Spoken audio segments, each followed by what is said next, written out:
Thomas Jefferson and Benjamin Franklin won the national seal to be Moses leading the Israelites through the Red Sea, not, Socrates teaching Plato in the academy. I'm not dismissing the Greeks. I happen to be a big fan of Aristotle, actually. Yeah. I quote Aristotle a lot. I mean, common good originalism. So I'm not dismissing this. I'm just saying that I think that Revelation and the Bible specifically has totally, totally gotten shafted when it comes to our general view of Western civilization. Like the notion that a classics 101 professor in university could just hop right into Cicero and Socrates and just skip over, Genesis, Exodus, Leviticus there is astounding to me. I think that is just a complete category error there. So I do argue the Western civilization is not necessarily precisely coterminous with the Bible, because there definitely are other influences there. But the Bible really is the heart and soul of Western civilization as I define it.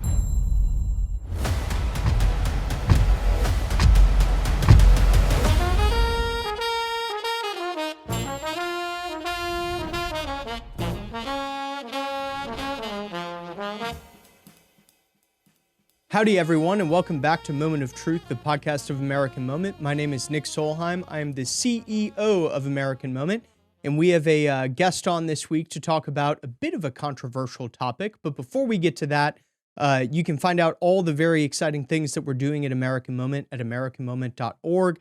If you'd like to join us for a myriad of academic programs that we have, I believe we're going to be running 4 at the same time all summer. Make sure to check out the information about that on our website. If you want to get paid to do your first internship here in DC, you can find out more information about our Fellowship for American Statecraft at americanmoment.org/fellowship. So now to get to our guest this week, we have Josh Hammer, who is a member of our board of advisors and has recently written a new book called Israel and Civilization, The Fate of the Jewish Nation and the Destiny of the West. There's a lot of debate going on in the new right circles about, what our relationship with Israel should be like. And, we've had many people with opposing views on this show, and we're very glad to have one of the members of our advisory board on to talk about his view. It was a very engaging episode. We're huge fans of Josh and of his work. He is the senior editor at large for Newsweek and hosts the Josh Hammer Show, which even my father-in-law listens to every time it comes out. I listen to it some myself, and then I get texts from him when there's something particularly good on there. So we love having Josh back on the show. I think he was like episode 8 or 9. So we're very glad to have him back. We will go now to Josh Hammer.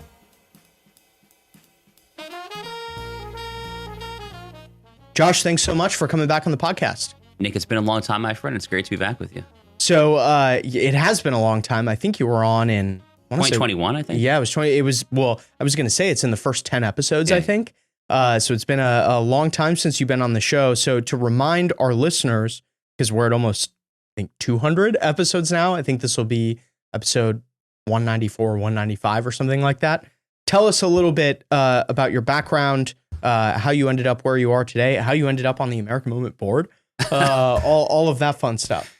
Yeah, so a lot's changed just in the 4 years since I've been on the show, right? Yeah. I mean, I moved, I got married, I had my first child, I wrote my first book. I mean, like a lot has changed in the life of Josh Hammer since I was last on the show.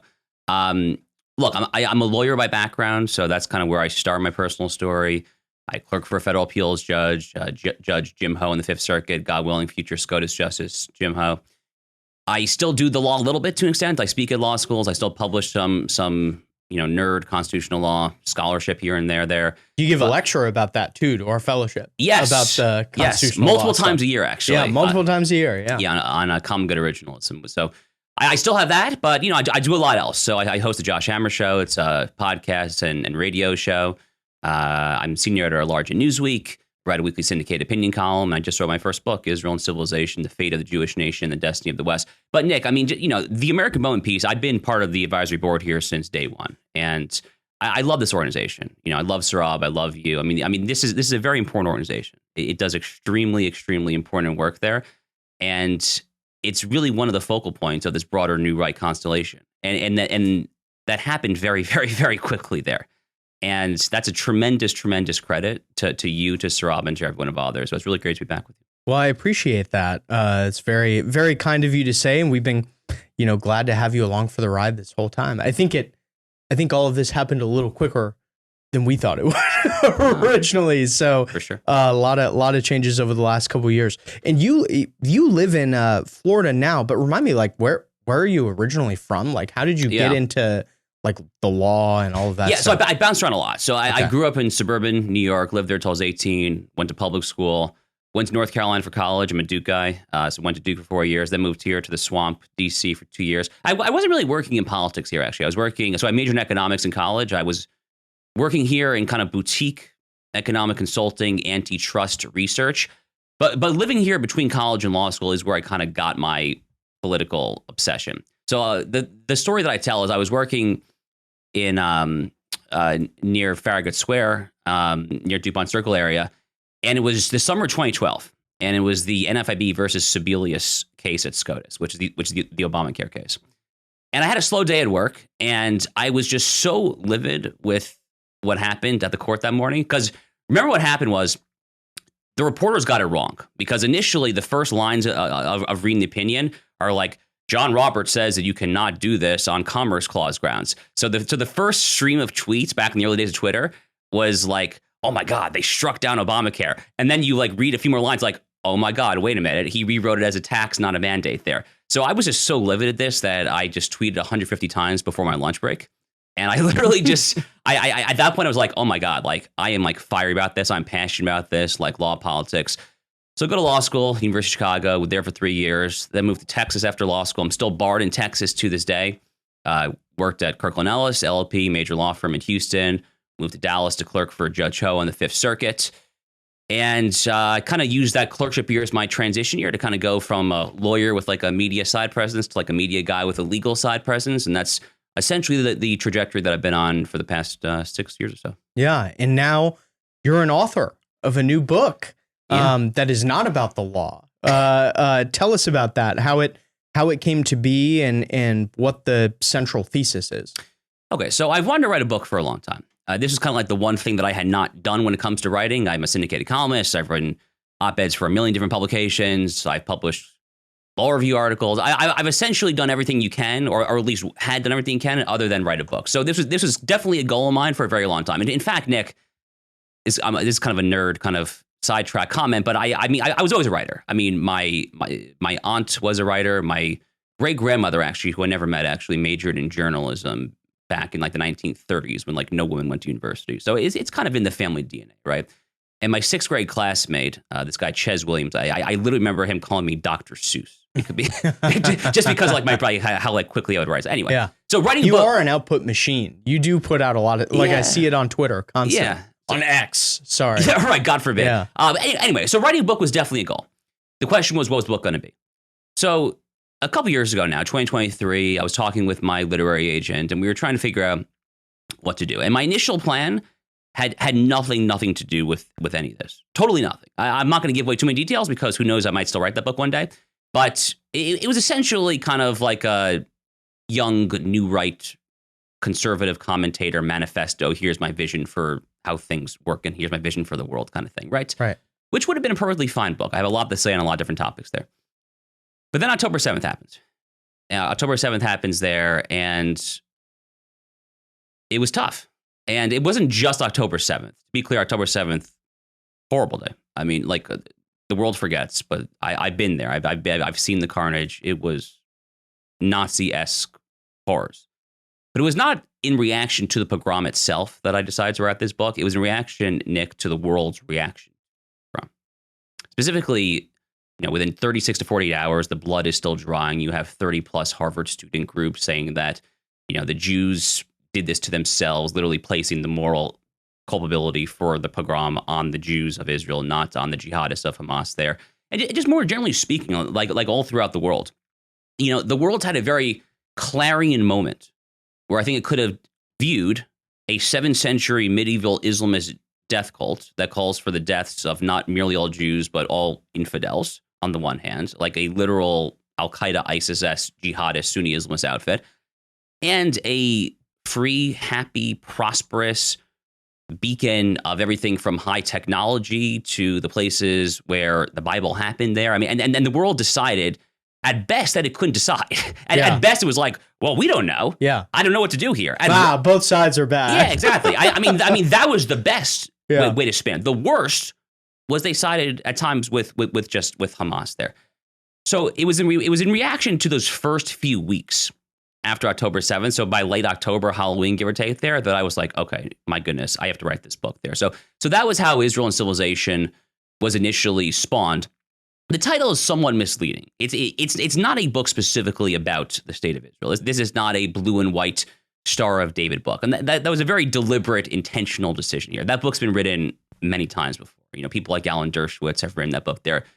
That's not who I am. Okay. I mean, I am not kind of a Hasbara apologist. I am a conservative. I'm a conservative American who happens to believe in Zionism, happens to believe in the case for Israel, and that Israel is a good ally for the United States and ought to be there.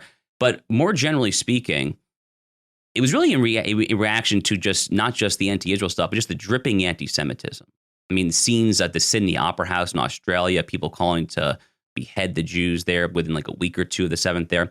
So the book, Nick, Israel in the title is something of a double entendre, where on the one hand, it does refer to the state of Israel, but on the other hand, it really refers to the lowercase nation of Israel, the children of Israel, the Jewish people. The book is essentially reminding the West that what we call the West all does start with the Bible.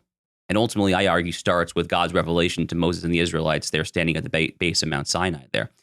And I'm not trying to do anything particularly revolutionary there. I mean, I'm a Burkean conservative. I don't believe necessarily in trying to do revolutionary things as a matter of principle. I believe in being pragmatic and prudential and just basically trying to put Humpty Dumpty back together again there. Yeah, we are anti-Jacobin. I am vehemently anti-Jacobin, if nothing else, right?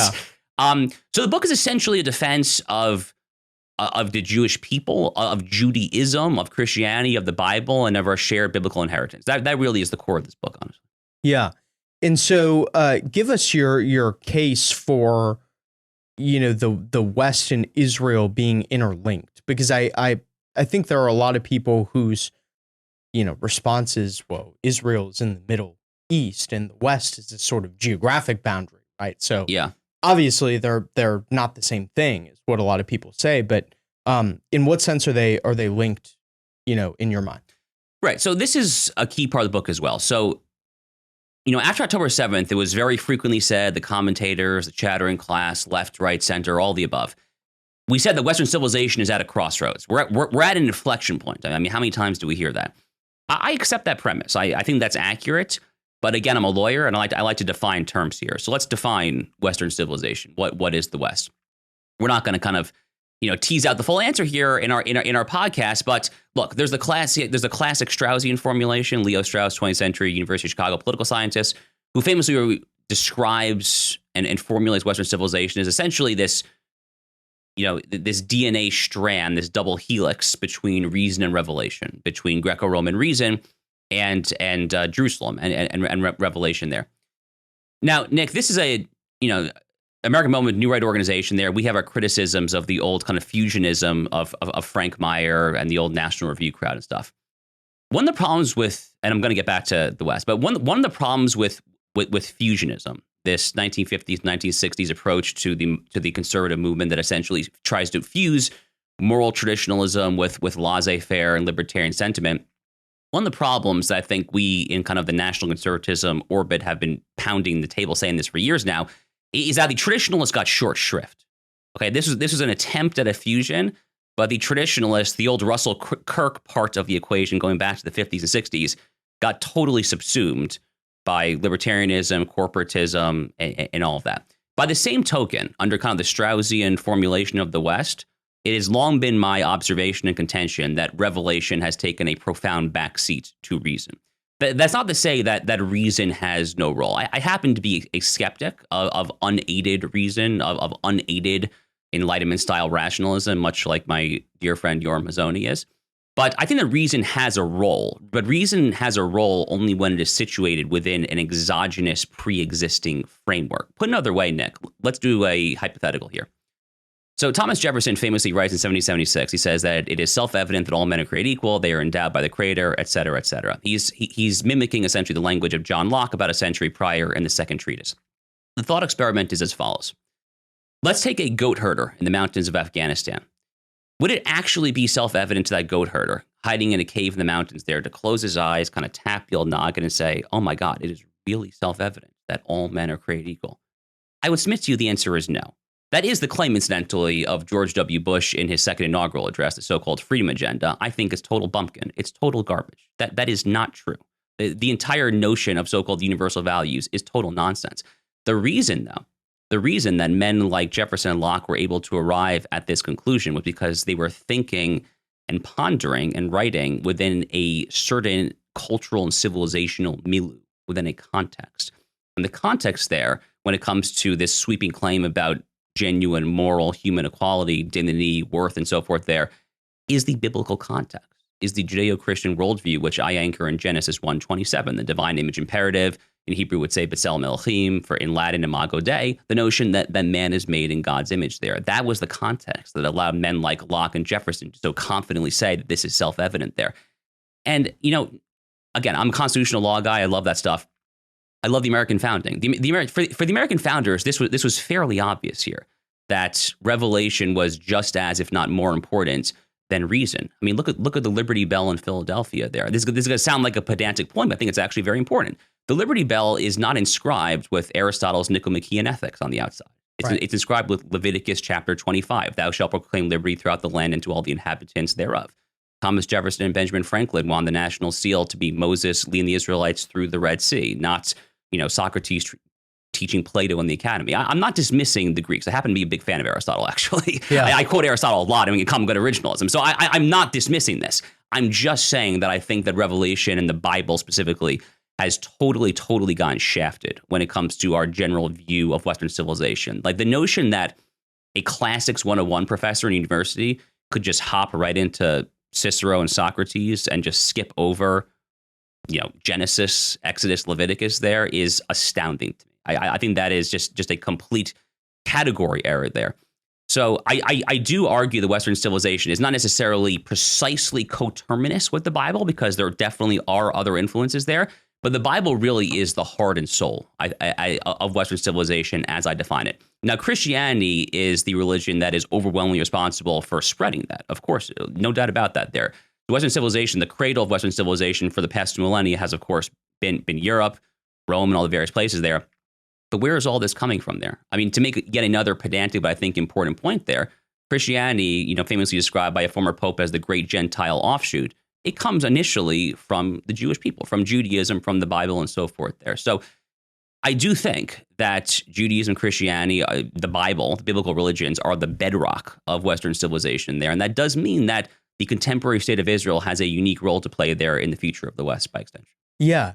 Quick question, actually. I'm just curious about this, and I don't know the answer. What would have been the knowledge of the founders of Judaism? I assume you would know more about this than I do. Yeah, great question. So it depended, obviously, but many of them were profoundly philo-Semitic. Not all of them. Jefferson had mixed thoughts, but George Washington writes his very famous letter to the Jews of Newport, Rhode Island in 1790. Right. Yeah, famously saying that it is his dream that the Jews in this land shall forever dwell under their vine and fig tree and shall never be afraid. John Adams has this incredible quote, actually. John Adams is probably one of the most devoutly pious, actually, of the founding fathers, a devout Christian. His son, John Quincy Adams, the same way.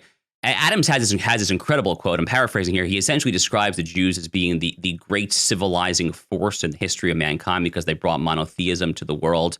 Alexander Hamilton, who actually at the convention in Philadelphia in 1787, Hamilton was the one who really fought for the no religious test clause provision. He did it on behalf of his Jewish friends because he was raised he actually attended Hebrew school growing up, believe it or not, down in the Dutch West Indies. There's some people that say that Hamilton himself was Jewish. That's probably not true, but some people think it. Anyway, Hamilton has his other amazing quote where he essentially says that the reason that he knows that God exists because the Jewish people are still alive today, unlike all the other nations that existed there. Now, the actual knowledge of of the Old Testament, of Torah, Scripture, and so forth. There, it varied, but for the most part, these were deeply biblically literate statesmen. In fact, go back even further to the sailing of the Mayflower in 1620. Sir William Bradford, who's the captain of the Mayflower, he lands at Plymouth Colony, becomes the second governor of colonial Massachusetts there at Plymouth Colony. Sir William Bradford spoke about 1,000 words of Hebrew because he was a student of an old 16th, 17th century English Hebraeus. It's kind of an outdated term, Hebraeus. It essentially means what it sounds like. These are men, predominantly Christians, who were scholars of the Hebrew scriptures, language, culture, antiquity, so forth there. So Sir Bradford studied under this man, Ainsworth, spoke about 1,000 words of Hebrew. There was actually some chatter on the Mayflower. This didn't happen, of course, but there was at least some chatter on the Mayflower about the possibility of making a clean break with the English language and then just speaking Hebrew when they arrived ashore. It didn't happen, obviously. Yeah. When he only knew like 1,000 words. Yeah, right. It doesn't get you very far. No, I as someone trying desperately to learn Hebrew because my wife is Israeli, trust me, like, does not get you far. Yeah. But anyway, the knowledge varied, but it was definitely there. And it's been there throughout American history in many ways, too. I mean, Abraham Lincoln, not a founding father, obviously, but Abraham Lincoln, famously refers to America in this February 1861 speech in Trenton, New Jersey, just 2 months before the shots were fired in Fort Sumter in South Carolina. Lincoln refers to America as an almost chosen people, using this covenantal language of the Bible there. Lincoln quoted the Old Testament in his speeches over and over and over again, actually, there. So there definitely was a deep level of familiarity and knowledge, for sure. Yeah. Another historical question, just because I think this framing is super helpful. Like back in that, 18th, 19th century, what was the general, and again, this is just lack of historical knowledge for me, what was sort of the historical view of having a nation state of Israel? Like, so how would the founders have thought about that concept at the time? Okay, no, it's a great question. Yeah. So it was not talked about super often, to be honest with you, but John Quincy Adams is actually the main guy who did talk about it. So John Quincy Adams, not quite a founding father, right? The next generation after that, his father was. But John Quincy Adams, and I actually quote this in I think chapter 4 of the book of Memory Serves, John Quincy Adams actually spoke very highly about the notion of the Jews reconstituting their biblical ancestral homeland there. He was essentially a proto-Zionist before the term Zionist would have made any sense. Which, by the way, is kind of one of my long-standing bones to pick. I kind of laugh whenever I hear the term Zionism. I mean, people associated with Theodor Herzl, and that's fine, I suppose, there. But, I mean, what I like to joke, Nick, at times, and this is going to get pushback, what I'm going to say from both Jewish and Christian listeners, that's fine. I sometimes joke that God himself is the first quote-unquote Zionist. I mean, he literally describes the land in the Torah, in the Old Testament there, in the Scripture, repeatedly. The borders are precisely defined, actually. We know exactly what the land is there.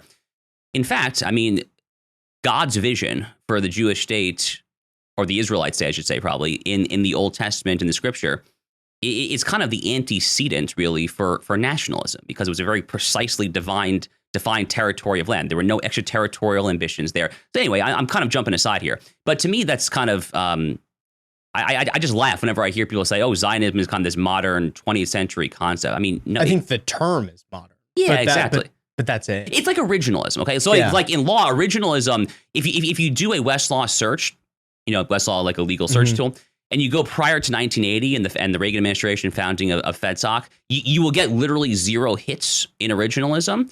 But as one of my former professors at U Chicago Law School told me, that's because at the time of the founding, they didn't call it originalism. They just called it law. It was we just believe in that document over there. Yeah, exactly. Like the words mean what they say. We don't need a fancy description there. Yeah. Similarly, it was obvious for a very long time that the Jewish people, Judaism is kind of an important point. Judaism is not a universalist faith. It's a nation. It's a nation that has a religion attached to it, obviously, but it's fundamentally a nationhood.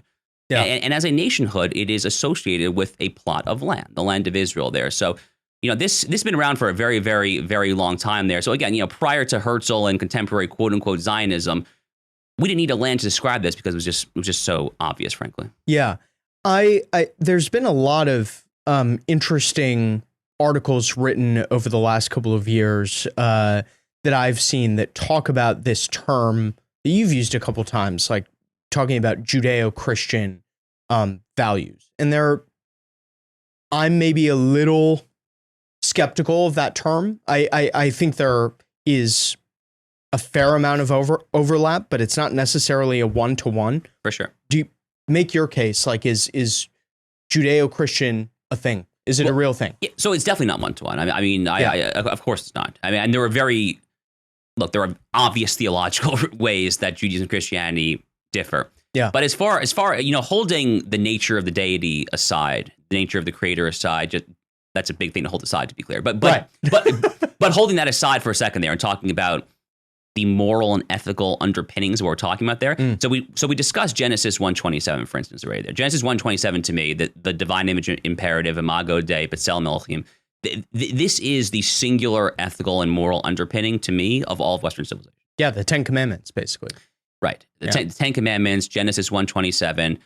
I mean, think about something as basic as the golden rule. I mean, literally in kindergarten, probably you. I mean, I learned the golden rule. Treat others as you want me to treat. I mean, where's that coming from? That's literally from Leviticus chapter 19, verse 18. Treat the stranger as your own fellow.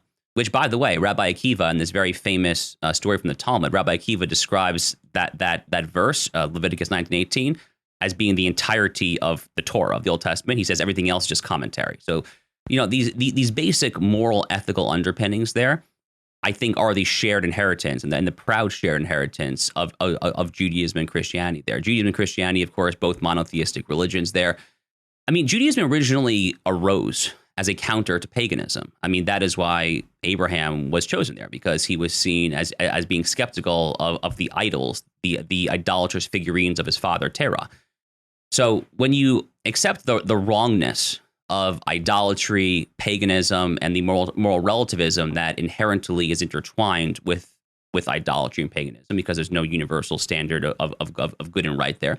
When you reject that there, you're going to get a monotheism there. So, whether it's these moral, ethical claims, whether it's the correctness and the rightness of monotheism, I think Judaism and Christianity, overwhelmingly have a lot more in common. And to make just a very basic point, Nick, because there are some very real people, and to be clear, I use the term Judeo-Christian as kind of a sloppy shorthand. I think that's fair. It's not a perfect description at all. Plenty of Jews object to it, Christians object to it. That's fine. I mean, there are obvious differences there. But the point is just that we have overwhelmingly more in common than we do not have in common there. Yeah, than we would with like Islam, right? Exactly, Buddhism, something like that. Yeah, I mean, we are the two biblical religions. Like, period, full stop, end of story. I mean, to me, that is just such an obvious point. And again, to make a somewhat pedantic point, I mean, you're the Christian. Stop me if I'm wrong there. But I recently was in a library and I saw a Christian Bible and I took it up and I was thumbing through it. I think like way over half of the Christian Bible is the Old Testament, the Hebrew Bible. It's just like based on the number of pages, right? Like the actual like physical, I think it's like probably 3/4 of it roughly there. So like way more than half of the Christian's holy book, I mean, is our holy book too. I mean, that surely means something. That should count for a lot, I think. Yeah.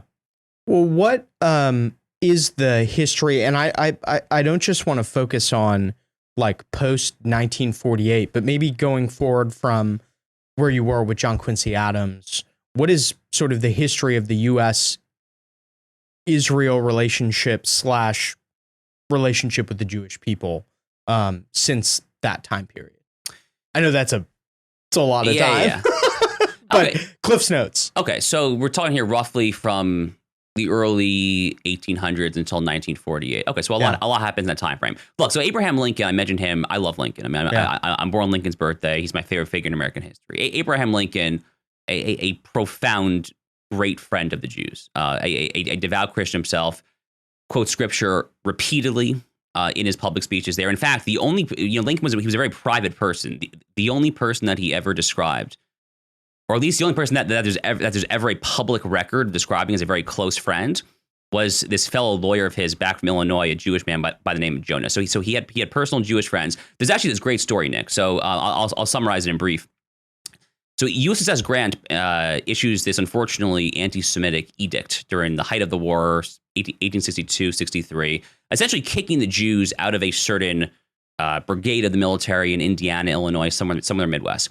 So 10 to 20, give or take, Jewish soldiers who were kicked out of Grant's army come to Washington, and because this is back in the day where you could apparently get a sit down with the commander in chief, they find themselves face to face with Abraham Lincoln itself. So Lincoln looks at these Jews and the first thing he says, I'm paraphrasing here, but it's close to correct.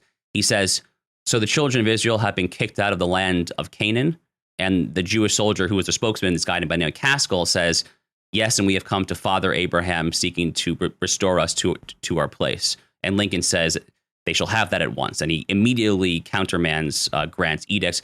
Grant, for what it's worth, ends up saying mea culpa, ends up saying my bad, this is wrong. So, don't view Grant too disfavorably there. Yeah. But that was an example. I obviously there were always instances of anti-Semitism there.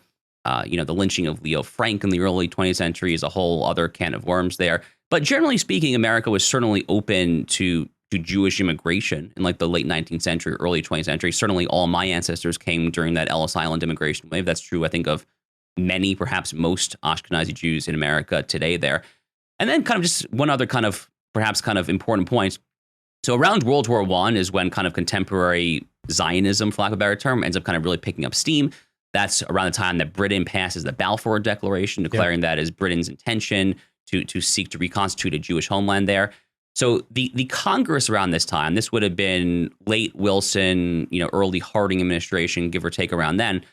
The Congress actually passes this on a voice vote. It was not even set to kind of a roll call because it was so obvious there. So overwhelmingly, the Congress at that time supported the idea of the Jews reconstituting in their homeland there. And that essentially kind of takes us up to World War II. So, I mean, look, the story of Jews in America has been one of tremendous tolerance and acceptance, really. I mean, going back at least as far as Washington's letter to the Jews of Rhode Island in 1790 there. I mean, there's just so many amazing examples there. I mean, to this day, Nick, I'll give one final example. If you take out a $1 bill, you look on the back of the $1 bill, you'll see the national seal of the United States. It's the same seal, by the way, that Jefferson and Franklin wanted to be Moses' part in the Red Sea. Yeah. And there's a little star at the bottom of this national seal that looks kind of like a Star of David. Now, we don't know the reason for this, but there are a lot of people that kind of glean historical sources and think that this was George Washington's way of repaying, essentially, his friend Chaim Solomon, who was a Jewish financier and a major funder of the revolutionaries against the British there. So this notion of kind of philo-Semitism, proto-Zionism really has a very, very long history, frankly, in the United States. In what has happened with the United States' relationship with Israel since 1948? Like high points, low points. So Truman becomes the first international statesman to recognize Israel in May 48. So Ben-Gurion declares independence in May of 1948. Harry Truman recognizes it roughly 11 minutes afterward. Whether he was doing so because he was, philo-Semitic, whether he was just kind of acting in Cold War realpolitik, doesn't really matter. The fact is he did it there. America had an on and off relationship with Israel for the first 2 decades. There was the whole Suez crisis in the 1950s, President Eisenhower. In fact, one could plausibly argue for the first, give or take, 2 decades of Israel's existence, it was probably the Democratic Party was actually more favorable for Israel than the Republican Party, actually. So Eisenhower was a mixed bag at best. On the other side, Truman recognized Israel immediately, and JFK, JFK is interesting. His father was an infamous anti-Semite, but JFK himself was actually deeply favorably disposed towards Israel. Again, who knows why? It was probably just Cold War realpolitik, kind of pushing back against the Arab states that were kind of, being supplied by the Soviets, but whatever. I mean, the fact is he was there. Then the 6-Day War happens in 1967. So this is Israel's second existential war after the independence war in 48. And after Israel's miraculous victory in 67, my reading of the history is that this is where the American left starts to sour. Because this is also around the same time as the rise of the cultural Marxists, the Frankfurt School, this kind of rise of kind of the predecessor to DEI and wokeism there. So you kind of get this idea of kind of oppressed versus oppressor emerging there. But this is also the era of Vietnam and kind of left-wing peacenik sentiment. And I think after that, the left started to see Israel not as the David in the region, but as the Goliath. So that begins kind of the beginning of the end of the Democratic Party's love affair or mixed love affair with Israel. And then it was, roughly in the next decade and a half, 1970s into the 1980s, that you saw the rise of the Jerry Falwell moral majority wane there. And that kind of really started to solidify the Republican Party as kind of the stalwart pro-Israel party, something that kind of, well, one could argue that it reached its zenith, I guess, during President George W. Bush, but not really because he wasn't a particularly great president on really anything, but including this issue. Yeah. But truthfully, really anything. But anyway, I mean, that's more or less kind of takes us to the present day, or at least to the past 5-10 years. Yeah, I'm very curious to hear, you were talking about the moral majority thing. I think this has been a huge boost for America's relationship with Israel on the right. Has been, this primarily dispensationalist movement that thinks, Israel has something to do with the end times, which I think is wrong. I'm much more interested in like we have closer ties with Israel than we do with a country ruled by Muslims, frankly. But also the realpolitik, Sure. How we maintain sort of balance of power in the Middle East. So what do you think is the America First view of our relationship with Israel? So great question. I have a whole chapter on this, chapter 7 of the book, actually. So first of all, on the Christian theology, I mean, I have no dog in the fight, obviously. I mean, I simply cannot comment on this because it's just not my holy book. I can't say I obviously cannot deign to tell Christians how to interpret your own scripture. I mean, that would be a ludicrous thing for me to attempt to do, obviously, right? Thankfully, there are plenty of other reasons, I would argue compelling reasons, to support Israel and to support U.S. Israel relations. So I'll give just two. So, there's I'll talk about kind of the contemporary case second. But first, let me just elaborate on a point that I made a few minutes ago. So we were talking just a few minutes ago about nationalism there. So, in the book, Nick, I argue that the West is under assault from 3 subjugationist hegemonic forces. They are, in no particular order, wokeism, Islamism, and global neoliberalism. Global neoliberalism essentially referring to Soros, Klaus Schwab, the World Economic Forum, the UN, it's literally just the John Lennon song Imagine, like on a geopolitical stage. Yeah. The point that is relevant for our purposes there is that the same way that the Jewish people are the canary in the coal mine for the broader assault on the Bible as the original people of the book, so too is the Jewish state of Israel the canary in the coal mine for the broader globalist assault on the nation state, on the nationalist endeavor, for a very, very simple and I think quite compelling reason, which is that Israel going back to antiquity is actually the world's first example of something that millennia later, after the Westphalian Peace of 1648, would come to be recognized as a nation state. So when King David unites the various tribes in Jerusalem there with these defined borders, defined literally by God himself. So there's no attempt at imperialism there. Yeah, I mean, there's no ambiguity about that. No, like these are the borders. Yeah, like that, like God Almighty said so. Like that is the antecedent of the nation state, and you could plausibly argue that was kind of the contrast, 3,000 years ago, to the imperial model that would come to be replicated by various empires back then, the Greeks, the Romans, Persians, so forth. There, right? So, I think that one of the reasons why the globalists today put Israel so in their crosshairs, some of it is obviously just anti-Semitism, but I think a lot of it is genuinely motivated by this recognition that if you want to eradicate the nation state model itself, it makes sense to start with this very particularist endeavor, this defiantly nationalist people, this very nationalist civilization that in many ways kind of gave the world nationalism. So that is kind of just one kind of more theoretical reason why I think American nationalists should kind of feel sympathetic for Israel's fight against Islamism and jihadist imperialism. The more relevant to today's discourse America First case is essentially as follows. Look, so I'm a realist. I've been a conservative nationalist realist my entire life, really. I have not been anything remotely close to a quote unquote neocon since I was in middle school. Literally, literally back in 8th grade. So 9/11 happens when I was in 7th grade.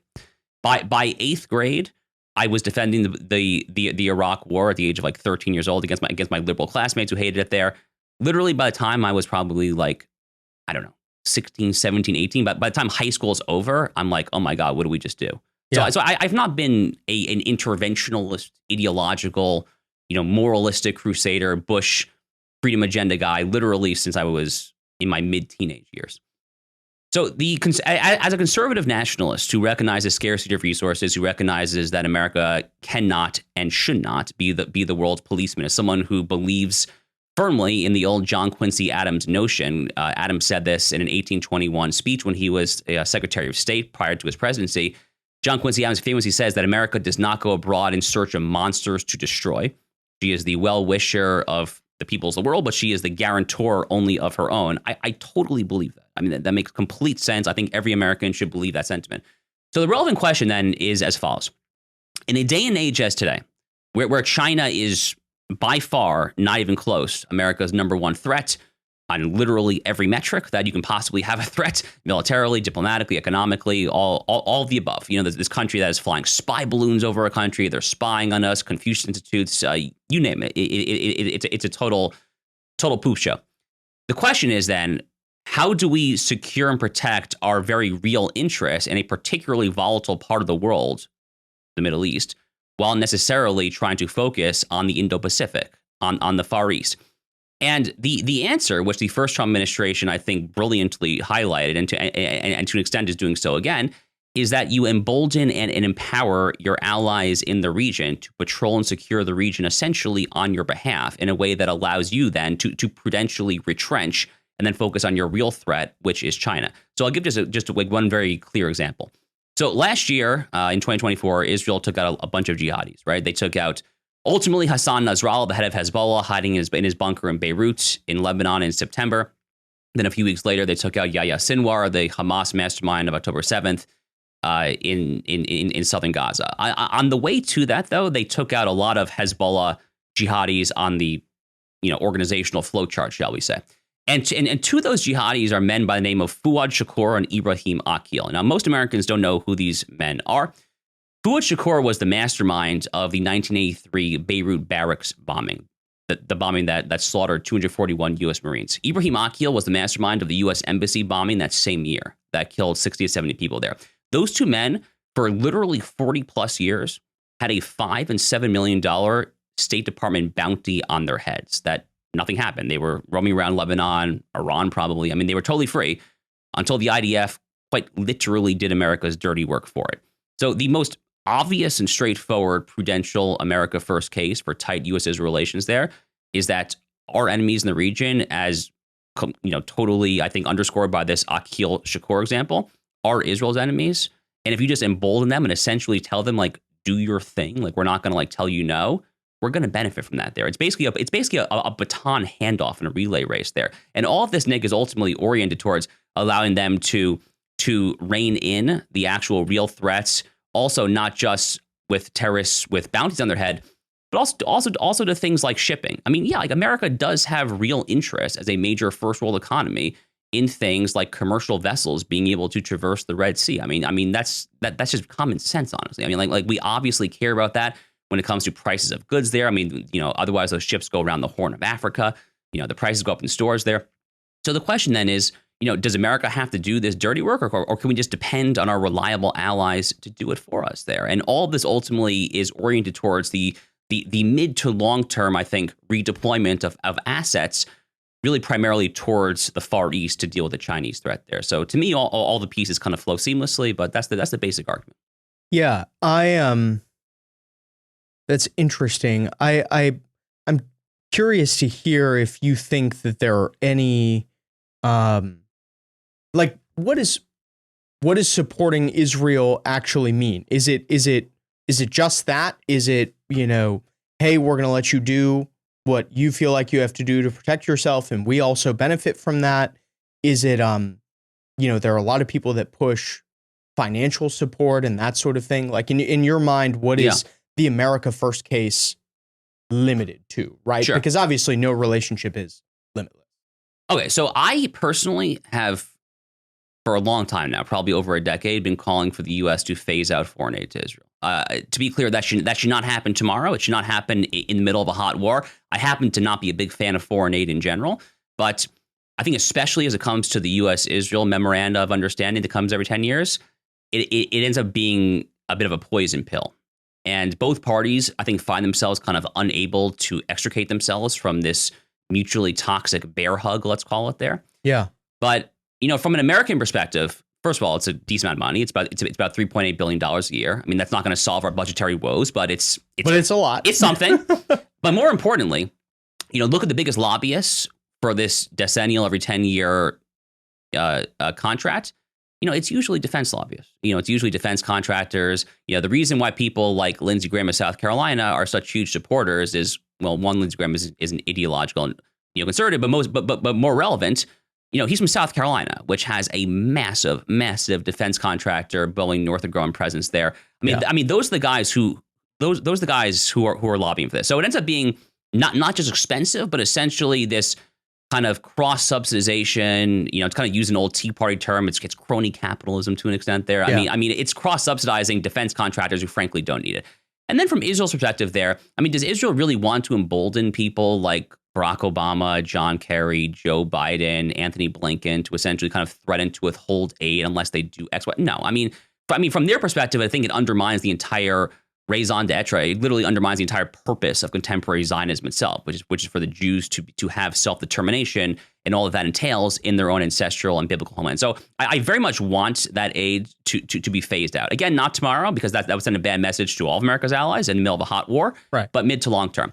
So for me, what it means to be an America First supporter of Israel, you support most importantly, you support their righteous war effort. You recognize that fundamentally, look, again, I'm a realist here. I think that some foreign policy conflicts really are shades of gray. So like Russia, Ukraine there, it's not look, Russia was the aggressor, but Ukraine has a lot of problems too. It's not obvious to me that this is kind of a World War II-esque good versus evil paradigm. I think a lot of foreign policy conflicts don't fit this simplistic World War II paradigm. I would submit to you that Israel's war against groups like Hamas and Hezbollah does. This really is a stark dichotomy between a nation and a people that are fundamentally good and whose victory serves American interests over people who are fundamentally bad and whose defeat would also benefit America's interests there. So that's probably the first and foremost thing there. As far as financial ties there, look, ad hoc arms sales, ad hoc case by case in the midst of a hot war, that's totally fine there. But I am not a fan of these kind of long-term financial arrangements as well. And the final thing there is, America should have Israel's back, as it should have all of our allies back, by the way, at the UN, at these various globalist tribunals, when they're very much kind of, to use the old phrase, very much, being preyed upon by the jackals of the United Nations there. It just makes sense that we should have our allies back against the predations of the various leftists and Marxists who control the UN and so forth. Yeah. The question that I would want to, ask in response to all of that is, we do have a lot of partnerships with allies in the different regions of the world, but there's no such relationship that's entirely limitless, right? So strikes against terrorists, bad dudes who have killed a lot of people, a lot of Israelis, a lot of Americans, those things are all great. But I suppose my follow-up question would be, what's the end game here?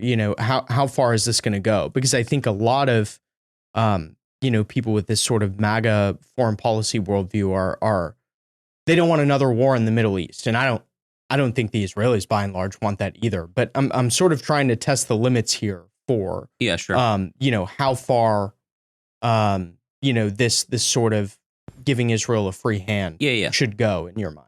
Well, I'm saying that it actually should not be a free hand. That this blanket commitment probably should be phased out, and that there should be kind of an ad hoc arms sales here or there. So I in my opinion, it probably should not be a totally free hand, actually. Well, what I mean is, in terms of like what we allow Israel to do in the Middle East. That's more what I'm talking about. Well, I guess the premise of the question I kind of take issue with, right? I mean, would America kind of dictate to our other allies? I mean, will we tell South Korea or Japan like what you can do in the far? Maybe. I mean, but like to me that kind of reeks of kind of global American empire mentality there. I mean, I don't want to live in an America that that is dictating to our allies exactly what they can and cannot do. To me, the entire purpose of having an ally is to have a dependable, reliable, generally self-sufficient ally that is not kind of feeding at your teat for support. And that's actually that's one of the many reasons why Israel probably should phase itself off of American aid. Build up your own industries, get your own arms, your bombs, and so forth, or your tanks. But look, there obviously are going to be situations where the American national interest and the Israeli national interests do not align. I mean, that's going to happen literally for any two countries in the world, right? Yep. That's more my point. I apologize if I misphrased my question, but that's what I'm trying to get at. Is there going to be places where that national interest is not aligned, and so what then? Yeah, no, that's mine. Yeah, sure. Look, okay. Well, first of all, let me answer that, but then let me say something first. There's kind of this, I think, lurking talking point, not in our conversation, but I hear it out there. This is literally for decades, people have said, "Oh, Israel drags America into its war." Right? This has been a talking point for a very long time. First of all, it is literally bread and butter, like IDF doctrine, that they never, ever, ever will ask anyone who is not one of their own citizens to fight a war on their behalf. And there's there's not a single documented instance of a sitting prime minister or a leader actually making an affirmative request to fight on their behalf. It doesn't strike me that the Israelis want more wars. That seems bad in your backyard. On the contrary, So in 2002, and in the lead up to the Iraq War, Bush, Condoleezza Rice, all of them are kind of pounding the war drums there. This is when Netanyahu was out of power. The leader of the Israeli right at that time was Ariel Sharon. He was he was an old war hero from decades ago. Then this is prior to his terrible decision to withdraw from Gaza. So he was still kind of an esteemed kind of right wing statesman. He actually told George W. Bush in no uncertain terms, "Do not do this. This is a bad idea. You're going to destabilize the region. He's not even like the main bad actor here. That's actually Iran there. Like, what are you doing this for? This is like a total misplaced priority there." So that was a pretty common, it wasn't ubiquitous, but that was a pretty common sentiment on the Israeli right. Similarly, during the whole Obama administration, the whole debates about Syria, about whether to topple Bashar al-Assad, as a lot of kind of the more neoconservative elements were trying to do. Israel did not support that. Israel had no particular interest in toppling Assad. Now Assad just went from this new al-Qaeda guy, Jilani, in December. I mean, Israel had nothing to do with that. That was a pure Recep Tayyip Erdogan Turkey operation there. But the general Israeli mentality is to be extremely skeptical of regime change. Their mentality is much better encapsulated by deal with the devil we know rather than the devil that we might get in return. And similarly, Nick, after Hamas took over in 2007, Israel tried to deal with Hamas for 16 years. They didn't start a military operation for 16 years with the intention of trying to eradicate Hamas. They tried to basically buy them off through Qatari money, all these terrible things that didn't work. Then October 7th happens and they finally decide, okay, like it actually cannot get worse than this. Like these guys have to go. But for 16 years, they tried to deal with the devil in now. So their mentality in general is really, really, really to be deeply skeptical of regime change, because in the Middle East, oftentimes, the next best option ends up being an even worse option, basically. So that's kind of the very first thing to say. Having said that, look, the national interest is occasionally for any two countries going to not necessarily be aligned. I'll give you one very concrete example. So northern Israel's main port on the Mediterranean Sea is Haifa. It's the third largest city after Jerusalem and Tel Aviv. Haifa a few years ago was negotiating with various third-party actors to develop and build the port of Haifa. At the time, the leading bidder was a Chinese entity, essentially a state-run Chinese entity there. The U.S. was correctly very opposed to this. Now, from Israel's perspective, this is kind of early Biden administration. Maybe they saw an opportunity. Biden, kind of a skeptical president. Maybe it's best to kind of play both sides, U.S. China there. But the American perspective is very clear. I don't like China. Ultimately, Israel did not give the contract to China, so it ended up being a win for everyone. But that is an obvious example of how the interests are not necessarily always going to be aligned there. It's going to happen. I mean, it's going to happen there. And look, America first is, the paradigm is always going to say that the American national interest prevails, period, full stop, end of story, which is pretty simple and straightforward. It makes a lot of sense. Yeah. I think the biggest open question about this stuff is and it's frankly something that I'm not super knowledgeable about in terms of the Israeli point of view on this stuff, but is how we should approach the Iran problem. And I think there's a broad concern that I've heard articulated in many places that, even if the United States doesn't do strikes on Iran, and if Israel does so, we may get pulled into the conflict as one of Israel's preferred allies. how do you sort of think about that question in particular? All right, so my stance on Iran is essentially as follows. I think that the first Trump administration got it right. This whole idea of maximum pressure on the regime, basically sanction the crap out of oil sales there, sanction China when China buys their oil there. I mean, the mullahs were really on the brink in many ways. Not always, but in many ways, they were really wounded by 2020. I mean, Qasem Soleimani strike. I mean, they were economically hurting as well there. So to me, this is an evil regime. Let me tell a story, actually. So I was speaking here in D.C. last summer for a conference. I was speaking on these topics. And I saw this kid in the back, Nick, who was dressed a little funny, like clearly like some sort of foreigner, like not of this culture, who was like vigorously nodding along to basically everything that I was saying. And I made a mental note that I was going to approach him afterwards to find out what his deal was. So he actually comes up to me afterwards. This guy was born and raised in Tehran. He went to school there until he was 16 or 17, and then his family fled to the United States. He told me that their version of the Pledge of Allegiance in Iranian schools, so, it's not I pledge allegiance to the flag of the United States of America. Their version is I solemnly vow to do all that I can today to destroy the little Satan of Israel and the big Satan of America. Like, and they really believe this. And, let's be clear, this is a regime that has acted on that. I mean, literally since the hostage crisis that formed the regime in the first place, that ended the Jimmy Carter presidency in 79 there, whether it's acting through their Hezbollah proxies to murder the 241 Marines in 1983, the roadside IEDs in Iraq there.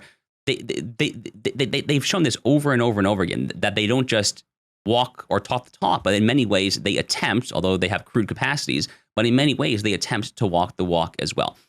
So this is an instance where I do think, to kind of use a word that is very much out of favor, that the best mid to long-term solution is to have a different regime in place there. This is such a toxic term, regime change there. I'm not saying that the United States should do it. I've never once said that the United States should bomb Iran, kill the regime. I've never once said it. It's not my stance. But I don't think that it is a particularly crazy thing to suggest that the Middle East, and by extension, the world, frankly, would be a better place if this utter and complete nutjob Islamist theocracy that's trying rapidly to acquire nuclear weapons were not in place. And the reason that I can reconcile that with what I was saying earlier about how, deal with the devil is that these guys have been in power now for 4.5 decades, since 1979, 1980 there. They have not moderated an inch. They've actually only gotten even more extreme there.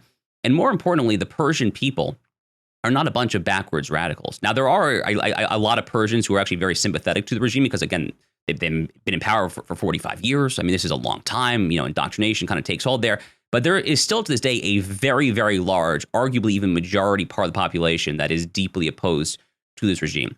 In fact, if you look at surveys of anti-Semitism throughout the Middle East there, the Arab countries typically have higher rates of anti-Semitism than Iran to this day, because the people just are simply not as radical as this regime is. So it's a genuine misfit.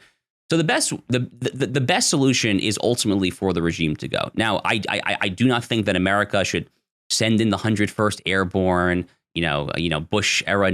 That's not my stance there. But the best way is for that to happen there, and more importantly, for present purposes, holding the regime question aside there, I think it's fairly obvious that a regime that chants death to America and has been trying to act on it should not be allowed to acquire nuclear weapons, should not be allowed to enrich uranium to nuclear level capacity, should not be allowed to acquire ICBMs to put on a warhead and mount it. Who knows what they could threaten there? Again, this seems to me just to be fairly obvious stuff. Now, would I prefer that there not be any kind of military action in order for that to happen? Yeah, of course. I mean, everyone prefers diplomacy, but these guys are a bunch of liars. I mean, the mullahs have been hiding their nuclear program for 20 years. They literally just lie, like brazenly lie to inspectors, to Americans, to quote unquote international actors there. So at some point, and I'm not saying this point is tomorrow, but we'll see what happens with these Wickoff negotiations. At some point, there does become kind of a push comes to shove moment there. Yeah. Now again, even if we arrive at that moment there, the most that America, I think, would be asked to do would be to play a profoundly ancillary role to the IDF taking the lead there. No one is asking for American jets to be flying over there. Israel has shown that they have the capability actually of flying from Israel. They can reach there with the airspace there. Maybe a couple of ad hoc bombs. Maybe. I mean, maybe mid-air refueling. Probably not. They probably have that. They probably have that capability as well there. But that's literally the most we're talking about there. And by the way, we're talking here about an entire operation that will probably take a few hours. I mean, this is not kind of Afghanistan 2.0, 20-year war there. But my hope, Nick, is that even that does not happen. My hope, to be clear, my hope is that the mullahs actually feel the pressure from the Trump administration, and they actually genuinely agree to have real inspectors to actually give up on their enriched uranium there. But they can't have it, and we'll see. The ball is in their court, frankly. The ball is very much in their court. Yeah. Well, this was a great conversation. I really enjoy. I haven't had a chance. I've got my copy of it. I haven't had a chance to read your book yet, but I'm definitely going to. I actually have it in my office. I might start it on the train ride home today. But where can people find your book, pick it up, plug your X, plug the podcast, all of that stuff? Yeah, so the book is Israel and Civilization, The Fate of the Jewish Nation and the Destiny of the West. It's at Amazon, Barnes & Noble, wherever books are sold. My syndicated column goes up at Newsweek, Los Angeles Times, Real Clear Politics, Daily Caller, Daily Signal, Newsmax, et cetera. My show, The Josh Hammer Show, available everywhere podcasts are available. And my X handle is Josh_Hammer. Great. Well, thank you so much for coming on the podcast again. My pleasure.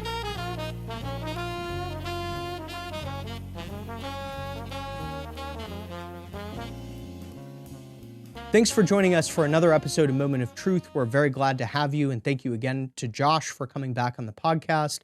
If you've got any recommendations for people that you want on this show, please feel free to drop them in the comments on YouTube or send us an email. I think my email's on our website. Always looking for new, fun people to have on the show. We have some exciting guests coming up in the next couple of weeks. Again, to keep up with all the great things that we have going on at American Moment, you can find out more information at AmericanMoment.org. If you'd like to join us for our Fall Fellowship for American Statecraft, you can find that link at AmericanMoment.org/fellowship. Thanks for tuning in, and we will see you again next week. Moment of Truth is an American Moment podcast taped at the Conservative Partnership Campus Studios and is produced by Jake Mercier and Hunter Smith, with original graphics and title cards by Jared Cummings. Our intro song is A Minor Struggle by Ryan Serenich, and our website is AmericanMoment.org.